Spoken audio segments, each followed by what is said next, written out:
Just blocks apart in New York City, and just hours from now, you will see the next president at one of those podiums. A night of history starts right now. The time has finally come. They've made their case. We will make America great again. We're going to prove to the world we are stronger together. So who will be your next president? Right now, live from Times Square, the crossroads of America, with our country at the crossroads. This is ABC Election Night 2016.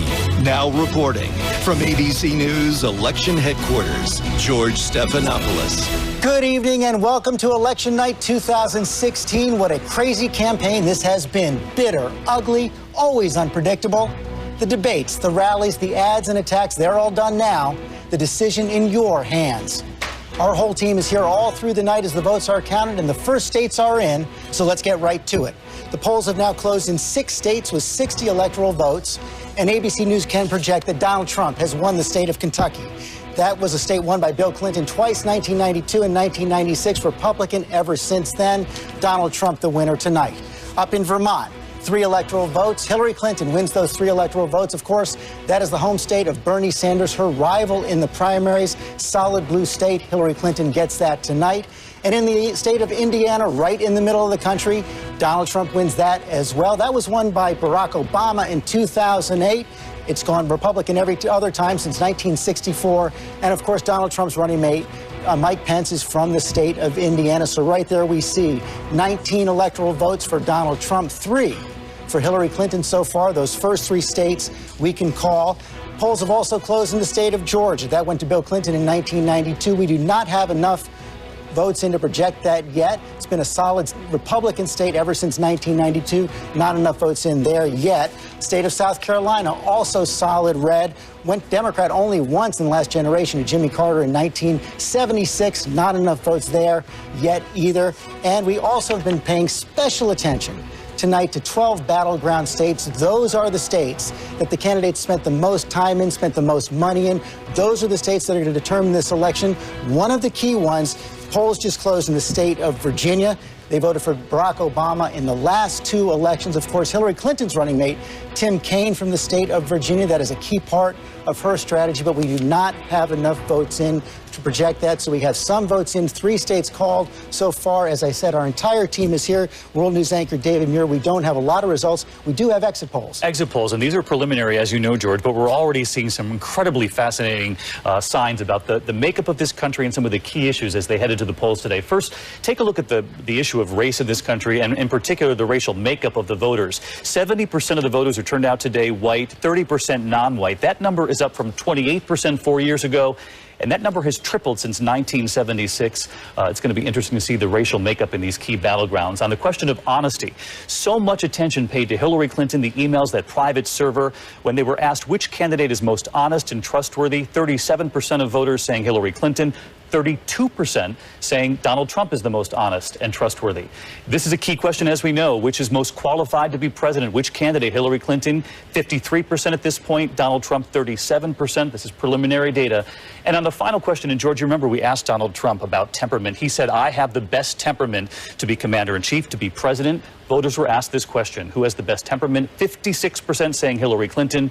At this point, 34% saying Donald Trump. Temperament and qualifications, 2 issues. Hillary Clinton went right at. I'm also joined by my This Week colleague, Martha Raddatz is here as well. You spent a lot of time during this election on the road, in your car, going out and meeting voters, and you really did hear this distaste for both candidates. Absolutely distaste for both candidates, and different parts. Pennsylvania, I was just back from Pennsylvania. In rural Pennsylvania, big Trump country, Hillary Clinton in those cities, but the voters would tell me, I'm not really voting for that person, I'm voting against the other. And that was everywhere I went. Undecided voters, even though solidly for one of the candidates, it was more a vote against the other. Not a ton of enthusiasm. We'll see if that changes tonight. Our chief political analyst, Matthew Dowd, also here. What's the one thing you're watching for? I'm watching, as David said, I'm watching the demographics. If these hold, it looks much more like a presidential year. Donald Trump wanted it to look much more like a midterm year. I remember a tied race in 2000, 18% of the vote was non-white in 2000, and it was a tie.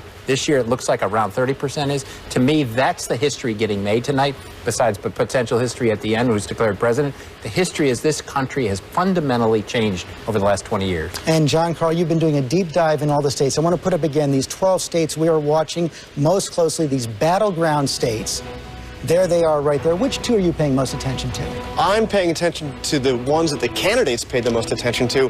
North Carolina, one of the big battleground states that was visited and spent heavily in, and then Florida. No state had more candidate visits and more money spent than the state of Florida. And here's the thing, George. With both of those states, Donald Trump simply has to win. With North Carolina, it is very difficult to see how he gets elected president if he loses. With Florida, it is virtually impossible to see how he's elected. And if I can tell you one more item here, if you're looking at Florida, if you want to look at one place on this entire map, look at Hillsborough County. That's in Tampa. No Republican has carried Florida without carrying Hillsborough County since Calvin Coolidge. That is the bellwether county right there. Okay, you know, we're at kind of an odd place tonight right here in Times Square. We consider it the crossroads of America. We on GMA. I'm also joined by my GMA colleagues, though, who are at both headquarters right there. Robin Roberts is with the Clinton campaign. That's at the Javits Center. That's the Clinton headquarters tonight. 10 blocks away from here. Amy Robach at the Trump campaign up at the New York Hilton, 10 blocks up from here. And Robin, what's the mood there right now? Oh, it's growing. The crowd, you can see, is coming in. There's even a bigger crowd, George, outside. It took us about an hour and a half to gain access here. It's usually a short distance from our studios, and we saw police presence virtually at every block. But the crowd is beginning to grow, and there is a large projector that is showing the results as they come in, and the projector is hanging from a glass ceiling, and people have noted the glass ceiling here and wondering if Hillary Clinton will be able to indeed shatter that glass ceiling, becoming the first woman to be president. But you've been to these things, George. It's starting to pick up. It's a little early yet, but you can feel the energy building. And no accident they picked that hall with the glass ceiling. Cecilia Vega, you, of course, have been with the Clinton campaign from the very, very beginning. And one of the things they've been telling us in the last couple of days, as it seemed like they were getting momentum coming into Election Day, is they really look back at the convention and the debates as the turning points. Those are the two moments in this campaign that basically gave them their biggest bumps in some of the polls. Of course, that first, the convention, the con moment, that Gold Star family that ended up going at it with Donald Trump, telling him to read the Constitution, and Michelle Obama's line, "They go low, we go high," that became a campaign point for Hillary Clinton. She mentions it almost every day.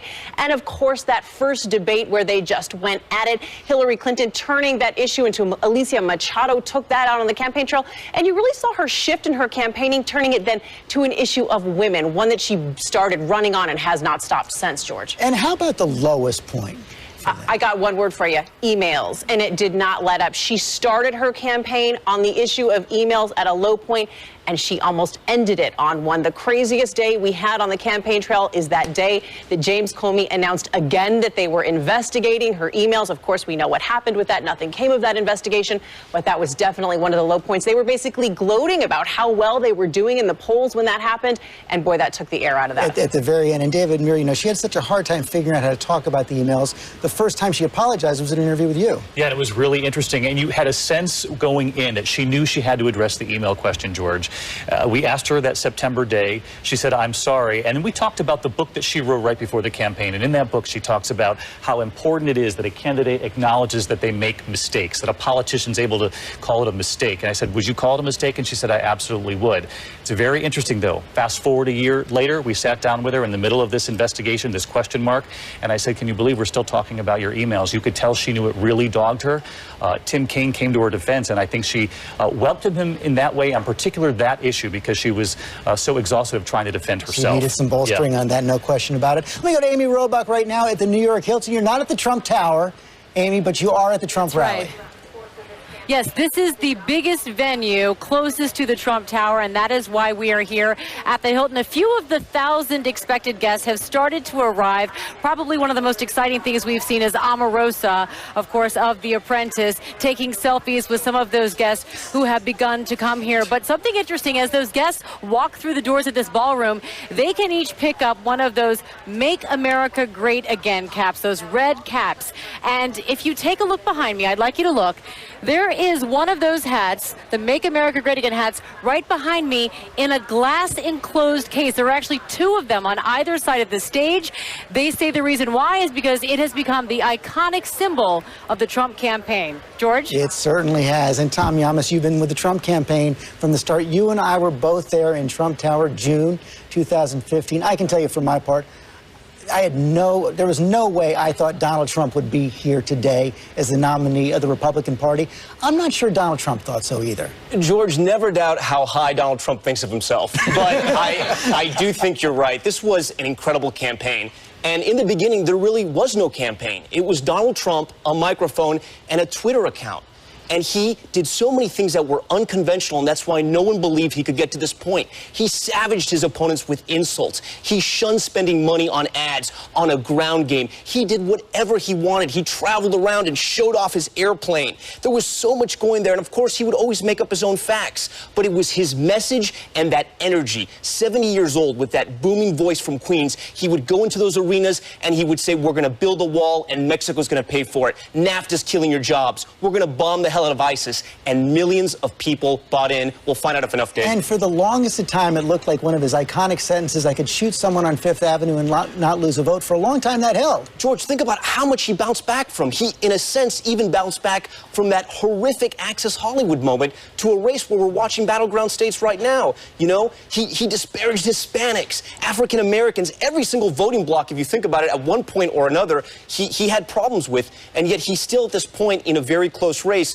We can't ever deny that he truly is, in many ways, a comeback kid. And the reason why, he never stopped fighting. He never gave up. Like him or hate him, he kept in this race the entire time. 5 rallies right through midnight last night. Okay, Tom, we'll be coming back to you as well. I want to go out to Times Square right now. Our Michael Strahan, my GMA colleague there as well, right down there with the people. You got a nice setup down there. Tell us about it, Michael. Very nice setup, George, and thank you. You got Robin at the Jacob Javits Center. You have Amy at the Hilton. We're right here in the heart of New York City, right here in Times Square. And you see I'm standing on this map here. This is an interactive map. You have some red states, some blue states. These states light up when they're called, when the call is given for Trump or for Clinton. It is a booth behind me, but built in partnership with Facebook. We're going to connect with our audience. We're going to, with hundreds of our audience members and hundreds of people out there. We're going to talk about the things that they are concerned about the most, things they're looking out for in this election. And we have a great crowd here. You have a lot of Trump supporters. You have a lot of Clinton supporters. They are excited. A lot of young voters too here, George. See some Pace University students here. So I'm going to stay out here in Times Square with the people, and we're going to have a conversation about this election. Looking forward to getting back to you as well, Michael. Thank you. We've got our first tweet of the night. This is the Twitter election. This one comes from Mike Pence. He says, thank you, Indiana, for making our state the first on board to vote to make America great again at real Donald Trump. That comes from the Republican vice presidential candidate. And now I want to welcome back our friend and former leader, Charlie Gibson. Charlie, it's great to see you. And, you know, you started covering campaigns for ABC News, I think, back in 1976, the Ford. It was 1876. One thing I am pretty sure of, none of us has ever seen a campaign quite like this one. Are you asking me if I've seen anything like this? No. And? And that's it. I can go home. No, you know, what's dismaying, George, and I think all of us who are here, all are here because we love politics. We love this process of electing a president. It is a moment of majesty, and I haven't seen much majesty in this campaign. David made mention of Hillary Clinton's book and a chapter about when you should apologize. I think Donald Trump missed that chapter somewhere along the line, and the toxic nature of this campaign is truly dismaying to somebody who loves politics. You know, you are all immersed in the who's going to win which Senate race and which whatever, but being retired, I look at it sort of from 10,000 feet and at a greater distance. And this campaign truly, truly dismays me for the country. Not just for what's happened over the last couple of months, but what's going to happen in the coming months, because the divisions are so great. And whether or not whoever wins tonight can govern, given the kind of toxicity that exists, really worries me. And I want to bring that question to Cokie Roberts, because Cokie, you grew up in politics, you grew up in Washington. One of the things the voters were saying this year is they really thought Washington was broken, especially Donald Trump voters. So it's going to be a big challenge for whoever wins tonight to try to make something work there as well. Right. His drain the swamp was all about Washington, and there's a tremendous anti-government mood in the electorate. We're seeing that as the voters come out of the polls. They are angry or dissatisfied with the government, and they've got good reason to be. The Congress has not been able to function, and they've promised a lot of things they can't do. And so I think that it's going to be very, very hard to pull this together. But there's some, you know, I'm something of a Pollyanna about this, because like Charlie, like all of us here, we really do love this process and love the politics and the country. And I think that sometimes after even a bitter election like this, people do come together. They say, okay, this is our president, and it's exciting, and let's do something. And Terry Moran, you spend most of your time in London as our chief foreign correspondent. I think a lot of people all around the world look at this election with eyes wide open. They were shocked, and there's no question that it's done damage to the United States image around the world. You don't have to look any farther than Iran. When the Ayatollahs wanted to find the best anti-American propaganda they could this year, they showed the presidential debates to the people of Iran. And then they just said, look at how degenerate and broken that system is. And for our allies around the world, friends and allies, this was a shocker. You know, they heard one of the major party candidates question the commitment of the United States to NATO. That's a bell that will be hard to unring for people around the world. And even beyond that, for people around the world, for all the problems that America has, the American democracy is still seen as kind of a beacon of stability, of decency, of order, and it's damaged that. And Byron Pitts, you know, 8 years ago, when Charlie announced Barack Obama would be the first African-American president in the United States, a lot of people thought then maybe we're heading towards a post-racial America. Clearly not the case. You know, throughout America's history, there's always been a backlash to progress. 1863, Emancipation Proclamation, slavery is over. Great. 1865, the Klan is born. 1867, Reconstruction begins. The end of Reconstruction, 1877, Jim Crow begins. So I think many people felt that certainly the election of Barack Obama, people could celebrate, but I think many people were mindful that, uh-oh, what happens next? I mean, there have been countless moments. Black America could raise its head when Jackie Robinson broke the color line. Black America could raise its head when Ursula Burns became the first black woman CEO of a Fortune 500 company. But, George, something happens when you raise your head. You got to look both ways, because someone may be trying to knock your head off. And so I think Black America was cautiously optimistic when Obama won, but history tells us, be careful what happens after progress. Byron Pitts, okay, we got to take a quick break. Let's take another look at the board right now. 19 electoral votes for Donald Trump, 3 for Hillary Clinton. We're going to be right back with Pierre Thomas on the impact of FBI Director James Comey on this election. And we've got election guru Nate Silver from 538 here as well with his final forecast. Back live in Times Square after this.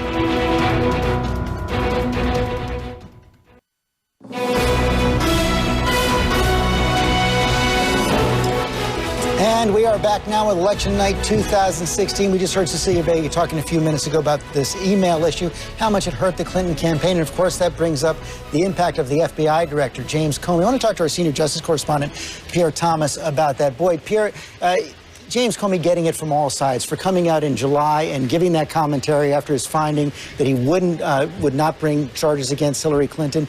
More criticism when he came out 10 days ago and said he was looking at it again. And then Sunday, the same thing. What kind of damage has this done to him? And take us inside his head on why he took these actions. George, political theater is coming to Washington. Both of these candidates have sharply criticized Comey about what he decided to do. Now, what this means is that the FBI director found himself right where he didn't want to be in the middle of an election, and it's going to be a prickly relationship because they're going to have to work with him. But the bottom line is he said that having a presidential candidate, Hillary Clinton, in the midst of a criminal investigation required transparency. He felt he had to do what he had to do. But one of his closest aides told me there were no good decisions he could make, only bad ones. He made the best he could make. But bottom line, imagine that moment in the Situation Room for either Trump or Clinton, both having criticized, Comey, and he's going to have to work with them. He's got a 10-year term that does not end until 2023. He doesn't plan on going anywhere, but again, he serves at the pleasure of the president, George. 7 years left. Pierre Thomas, thanks very much. Let me bring that to Nate Silver of 530. And of course, you do these forecasts based on your own analysis of the polls, plus whatever's coming in on our ABC projections as well. But before we get to that, I want to ask you about this Comey effect. When he came out with that letter about 10 days ago and said he'd be looking at the emails again, you heard the Democrats scream, and they think it really hurt Hillary Clinton's chances and their chances of getting control of the Senate. Yeah, so we had it hurting Clinton by about 3 points on net in the polls. She regained a point maybe over the last few days. But there were so many close Senate campaigns within a point or two that if one of them, say Evan Bayh, for example, who's down in early returns, would lose by a point or so, they might be able to point a few fingers potentially. And Nate, tell us where you have your final forecast as we're coming into the evening. So we wound up with Clinton having a 71% chance of winning, so better than 2 and 3. And we'll update that as the night goes along, as you guys, ABC News calls states. So far, obviously, no game changer with Trump winning Kentucky or Clinton winning Vermont. The people I follow think the returns look good so far for Clinton in Florida, of course, which is a must-win state for Trump. Okay, Nate Silver, thanks very much. We've got a group of strategists here from both sides as well, Republican and Democratic. Stephanie Cutter, let me begin with you. You, of course, worked on President Obama's campaigns in his White House as well. How are you feeling coming into the evening? I feel pretty good, especially listening to Nate saying a 72% chance of Hillary winning. But I think what we see from the early returns is that her ground game has really delivered, especially in Florida, where the makeup of that electorate is becoming all that much more diverse. So I think it's looking good for her there. And of course, if she blocks Trump there, then she's won the presidency. And Alex Castellanos, Republican strategist, I think you started out this campaign not a big fan of Donald Trump, came on board for Donald Trump as the months went by. And in some ways, that is the story of the Republican Party over the course of this election. Yeah, we've seen it in both parties, frankly, the outsiders versus the insiders. And in the Democratic Party, it was Bernie Sanders trying to overthrow the Democratic establishment. They lost. But in our party, the outsider won. And it's been difficult to bring the party together and all that. We shouldn't forget that on occasion, these elections are not just about the candidates. They're about government.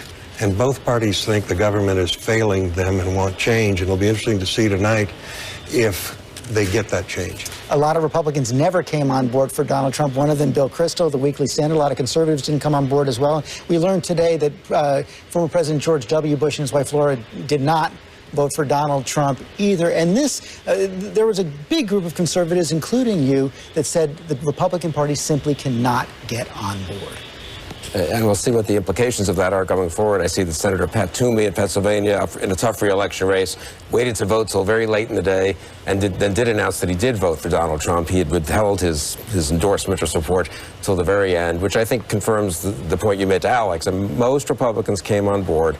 And I'm not for Trump, but I'll say this. I mean, if we have a reasonably close race, if Trump does almost as well as Mitt Romney did in 2012, better than John McCain in 2008, he will be a big force. This is not the end. If Trump loses tonight, it's not the end of Trump. It may be the end of the beginning of the Trump phenomenon, but the implications of Trump will ripple through the Republican Party and our politics for years. It may not be the end of Trump, but Kristen Soltis Anderson, also Republican strategist. The question for the Republican Party is, how do they grab onto those growing voter groups in the country? You're right. I have a feeling tonight, as we're looking at the exit polls, we're going to be looking at a lot of these cleavages in the electorate along race lines, generational lines, college educational lines.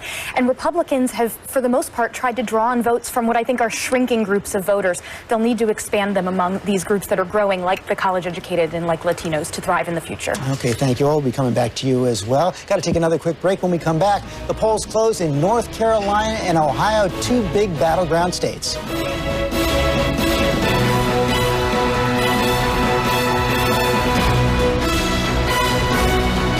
Wednesday. This is ABC News live coverage of Election Night 2016. Here again, George Stephanopoulos. And we are back now, 7:30 in the East, and polls have just closed in 3 more states. There's 38 electoral votes in those 3 states. Let's take another look at the board right now. Donald Trump now has 24 electoral votes to 3 for Hillary Clinton because he's just won the state of West Virginia. Solid Republican state, voted Republican in the last 4 elections. Of course, Donald Trump made a direct pitch to the coal miners in that state, very turned off to Democrats. That is a win for Donald Trump. We're also closely following these battleground states polls have closed in 2 battleground states right now, including that state of North Carolina. You saw Hillary Clinton close out the campaign last night in the state of North Carolina. We do not have enough votes in to project that right now. Of course, Mitt Romney won that in 2012. Barack Obama won it in 2008. And this, John Carl, this was a really hard-fought state. Robbie Mook is even saying that he's the Clinton campaign manager. It's so close, they're not even sure it is going to be decided tonight. And Barack Obama went in there heavy in the last several days. Went over there huge to try to boost the turnout among young voters and especially African-American voters. The state that we've also watched in Florida, George, a lot of returns are coming in Florida. I'm tracking. So look at this. We have 40% of the vote already in Florida.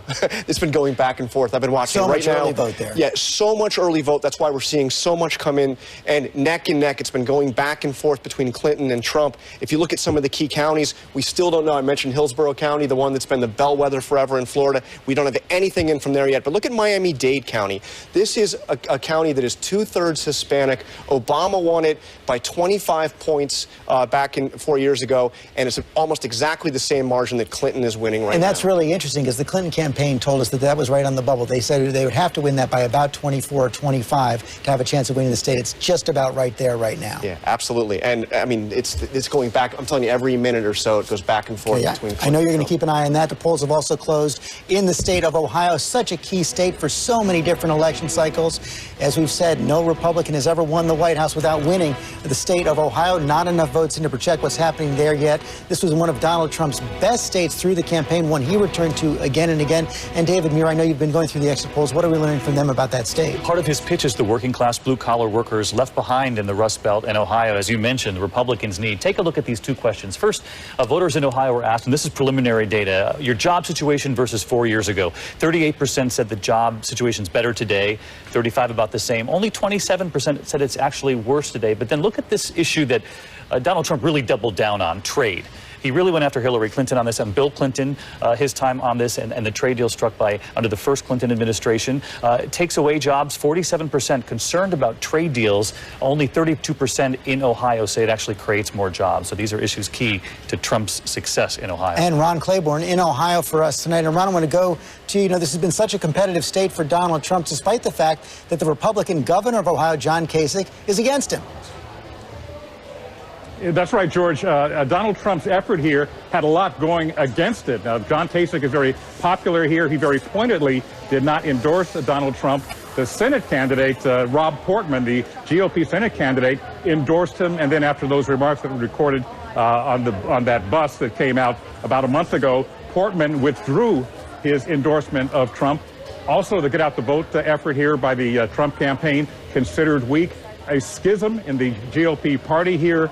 And yet Donald Trump expected to do very well here. The last polls we saw in the recent days showing him slightly ahead of Hillary Clinton. Martha Ratz, you were just there this weekend. Ohio, again, just like Pennsylvania, it is that divided America. There are parts of Ohio that none of us would recognize as America. There is absolute blight. There are people who are desperate, and those are people who've turned to Donald Trump. And what they hear from him, I can ask voters, say, do you believe that he'll make a change? Do you believe Hillary Clinton could make a change? And they'll say, I don't really believe either of them.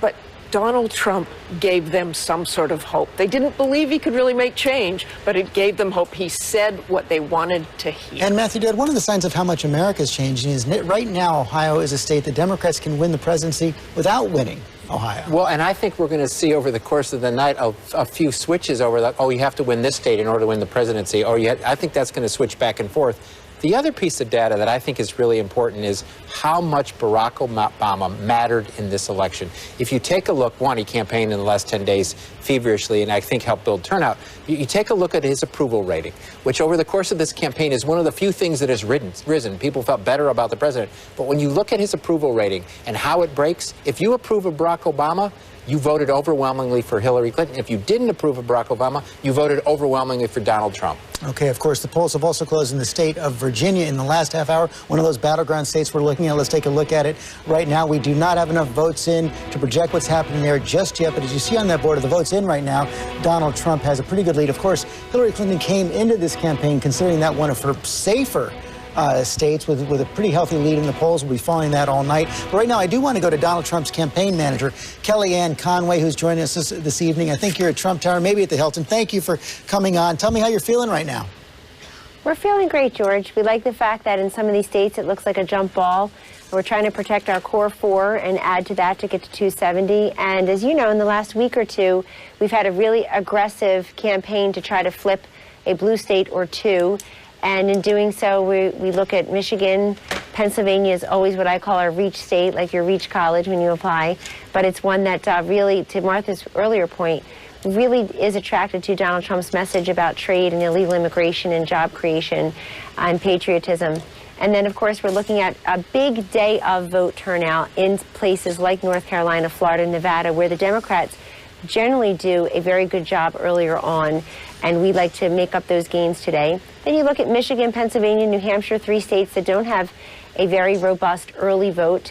Absentee voting would be the key in those states. And so that's why we've been deploying Governor Pence and Mr. Trump back to those states where there'll be basically almost 100% day of voting. Secretary Clinton's team said earlier tonight that they were working on 2 speeches, a victory speech and a concession speech. You working on 2 as well? Mr. Trump is prepared to address the results tonight as he sees them.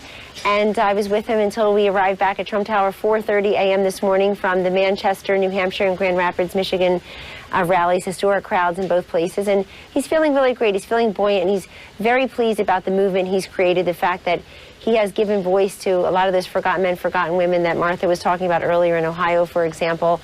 And I feel really good about the campaign in going tonight, too. We're competitive with a candidate, Hillary Clinton, who's very well known, who has the advantage of a very popular president, a former president who's also popular, happens to be her husband. A lot of celebrities campaigning for her. And we didn't always have, Republican elected officials. We're going to win a couple of these states tonight without the Republican governors or senators voting for us. I want to ask you about that, because we now know that former President George H.W. Bush voted for Hillary Clinton. George W. Bush said he left his ballot blank but did not vote for Donald Trump. Your 2 previous nominees, John McCain and Mitt Romney, both did not vote for Donald Trump. How much did that hurt you? It doesn't help, and it's very personally disappointing, even though I respect all 4 of the people you just mentioned and respect their right to vote the way they'd like. What I would say to that is that we were all there for them, certainly, but secondly, in growing a party, you have to count on being able to keep the party as it is together to be able to grow it. And the irony for Donald Trump is he's been able to grow this party in places and among voter groups without having the full support of some of these elected officials. As a party, as an infrastructure, we've worked hand in glove with Chairman Reince Priebus and the RNC. They've been nothing but fantastic to us here at the Trump campaign. But at the same time, we don't have all the senators, governors, former presidents. The irony, George, is tonight we are poised to win states that neither Romney nor McCain won, and we're winning those states without Romney or McCain's support. So, but Donald Trump has really grown the party. I think he's taken the party away from dangerously veering close to being the party of the elites and to the party of the working man and working women, and that's a huge accomplishment. Mr. Trump had complained a lot about it, talked a lot about before tonight the possibility of some problems at voting sites. Are you seeing any big ones? We're hearing reports of some, but nothing that's tangible enough to me to raise flags. But we do have folks giving reports anecdotally. We also have a lot of positive information from the polling places today. Very long lines with people in their full Trump regalia, their famous now red hats. And so people excited. I think you are going to see some record turnout in some places. That's a great sign, great for the health of democracy. But we will assess that as it comes due. If it comes due, I know in some counties I'm reading that they may extend voting because they had some glitches, maybe Durham County, North Carolina, for example. But we're keeping an eye on that. But right now we're really focused on people who are still voting in some of these states after work, looking at the data inputs we have here in our data and digital war room to try to see if we can piece together 270. I know you have a lot more work to do. Thanks for joining us, Kellyanne. I want to bring that to Pierre Thomas. Right now you're keeping an eye on ballot security as well. Hearing of any major problems? No major problems so far. Things are going pretty well. Nothing to speak of, George. Okay, Pierre Thomas, thanks very much. I want to go back now to the Javits Center. Robin Roberts, you're there with a member of the Clinton campaign. Yes, I am. I'm here, George, with Christina Shakti. She is the Deputy Communications Director with the Clinton campaign. So how have they been responding to the campaign to the early results that we're seeing? You know, we feel great tonight. As you can see, thousands of people are starting to pour into Javits Center to what we hope is going to be a celebration here tonight. We felt great coming into today because of the impressive early vote in critical battleground states like Florida and North Carolina. We really saw the Hillary coalition come out and vote for her early, so we felt good coming in today. And from the early results, we're feeling very excited right now. And the number of people that have come out all across the country, the long lines, the wrapping around buildings and such. Yes, you know, it's really exciting for us to see millions of Americans are getting out there today. We're seeing democracy in action. We're really grateful by the enthusiastic supporters for Hillary Clinton. We're really seeing Hillary's coalition come together tonight. African Americans, Latinos, millennials, Asian Pacific Islanders, suburban moms are really coming out to support her, and we think this is going to be a historic night. I don't have to tell you that Hillary Clinton's unfavorable ratings have been an issue throughout the campaign, and that is one of the reasons why you were brought in. What has been the biggest challenge there? Well, you know, we've had a lot of headwinds in this campaign. Hillary has certainly been at the forefront of a lot of issues for many years, and as a result, she takes a lot of incoming attacks. She has for decades, but she always keeps in there and keeps fighting. And so we had some headwinds during the campaign, but she just got in there and worked her heart out, and we think people really responded to her positive message for this country. You see that the crowd is growing, and they're watching the results from the big screen that is hanging from the glass ceiling, and many people have commented about the glass ceiling here, Christina. Well, you know, we think it's going to be a meaningful night. One of the reasons that we actually are trying to make even our capacity bigger here tonight, Robin, is because so many of the people that we invited from across the country to come in and celebrate with us tonight asked to bring their daughters. We had moms and dads say that they thought this was going to be a really meaningful night for this country, and they wanted to bring their daughters to be here to hear Hillary Clinton speak. You know, I think Hillary is somebody who has fought on behalf of children and families her entire life. She's a children's advocate running for President of the United States. We think she's going to make history tonight, and we think she's going to be an incredible president for America. A large crowd here, and even larger crowd waiting outside to get in, George.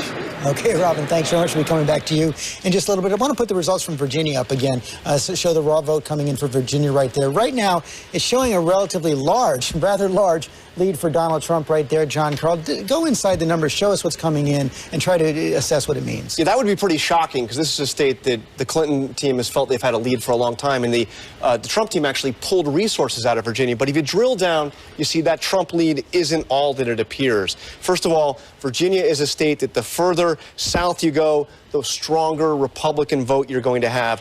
The key vote and the most populous part of the state is up north.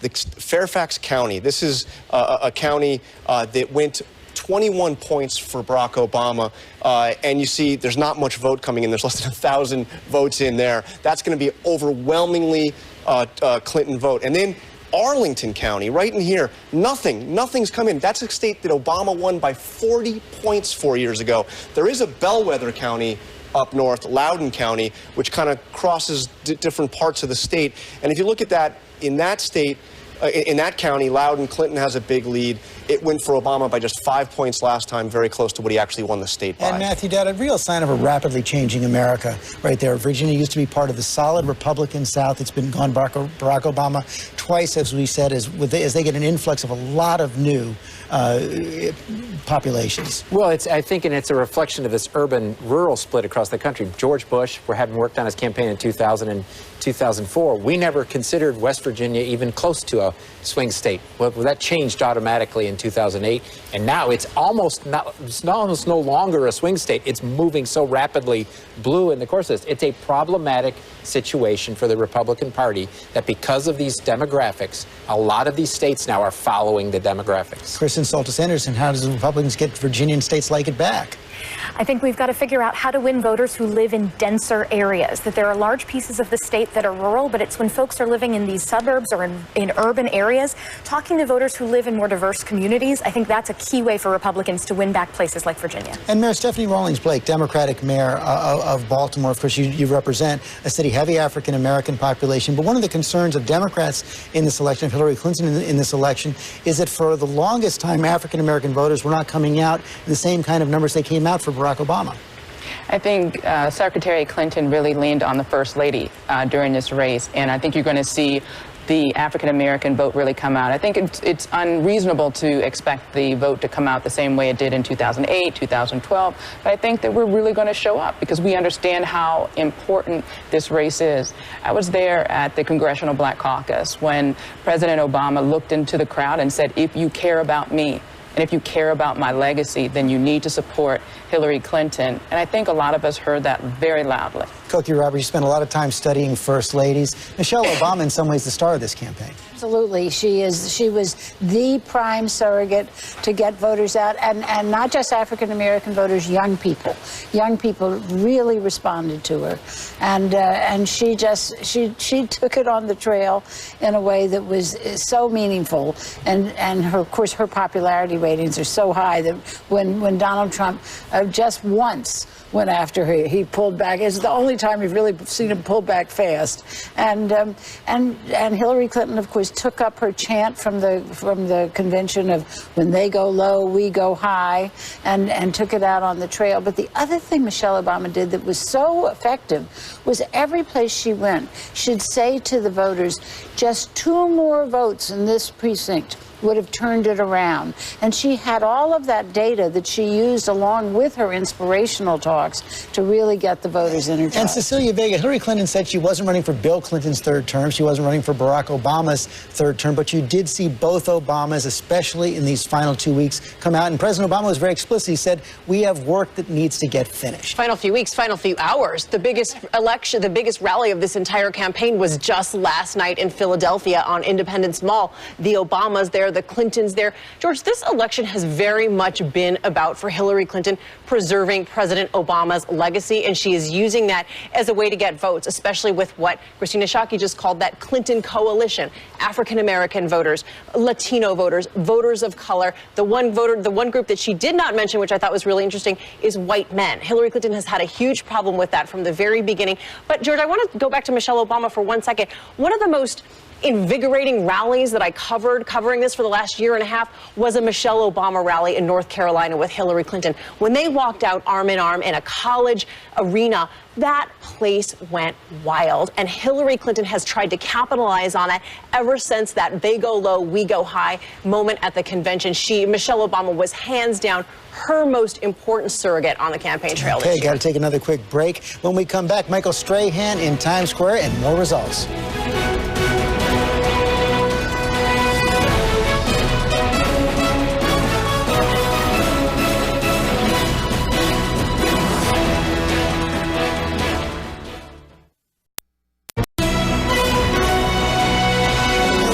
Back now with Election Night 2016 right here in Times Square, and right outside, Michael Strahan with some Clinton supporters. All right, thank you, George. I am out here with a group of students from Pace University, and how many of you are first-time voters? As you can see, a lot of young voters out here, and I have Mariah right here. Mariah is 20 years old, first-time voter. She's from Tennessee, and you usually are on the conservative side, but you voted for, everyone here voted for Hillary.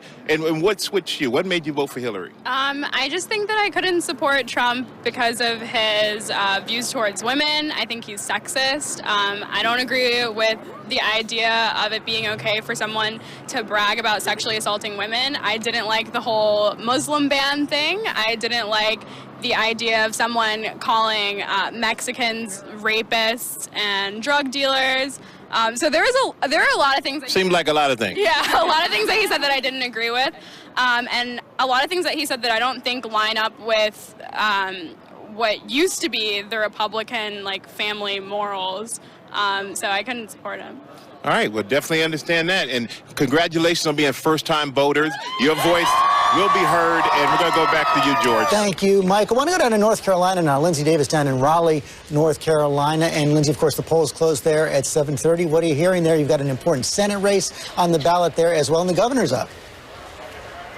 You're right, George. So in theory, the polls were supposed to close throughout the state of North Carolina at 7:30, but because of some problems that occurred in Durham County, what they're describing as computer glitches that essentially shut down voting for a period of time, they have extended voting at a few locations in Durham County. But as you mentioned, yes, I'm calling this the tight trifecta, right? Because you not only have a tight race for the Senate, for governor, but also for president. According to the most recent polls here for president in North Carolina, you have a tie between Hillary Clinton and Donald Trump. And this is the epitome of a swing state, right? Because in 2012, North Carolina voted for Mitt Romney. In 2008, they voted for President Obama. And what was a huge help for President Obama in 2008 was that extremely large black voter turnout.